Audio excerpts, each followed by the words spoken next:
Faites très attention maintenant. Arrêtez de courir après l'argent dans une société capitaliste. Les règles du jeu sont les suivantes.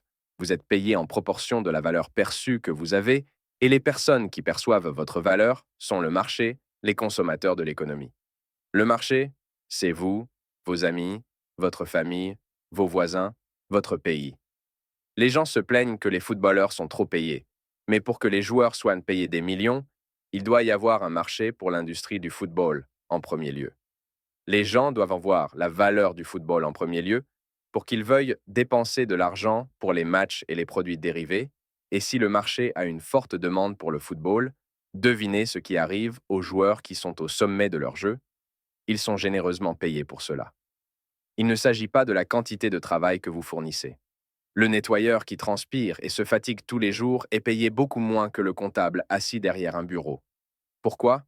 Parce que le marché perçoit la valeur de ce que fait le nettoyeur comme étant beaucoup moins importante que celle du comptable. Aussi dur que cela puisse paraître, le nettoyeur peut être remplacé par n'importe qui. Il n'est pas difficile d'apprendre à faire son travail. Et donc le marché ne le paiera pas plus que le comptable, l'homme qui a passé des années à étudier les chiffres, l'homme qui a fait économiser des milliers à ses clients sur leurs impôts. Mais même ainsi, nous venons de discuter de la façon dont obtenir un emploi est dans la bonne équation pour amasser une grande quantité de richesse en un temps plus court. Alors comment pouvons-nous augmenter notre valeur perçue? Qu'est-ce qui fait que des personnes comme Elon Musk ou Jeff Bezos ont une valeur perçue si élevée? La première étape de cette équation de richesse est assez simple. Si vous voulez de l'argent, résolvez des problèmes. Si vous prenez une seconde pour digérer cette affirmation, vous réalisez que presque tout l'argent découle de cette prémisse de base. Si cela résout un problème, de l'argent sera jeté dessus. Si c'est un problème d'1 million de dollars, alors la solution vous rapportera des millions. Si c'est un problème d'1 milliard de dollars, alors la solution vous rapportera des milliards. Pensez à tous les problèmes que notre site comme Amazon résout.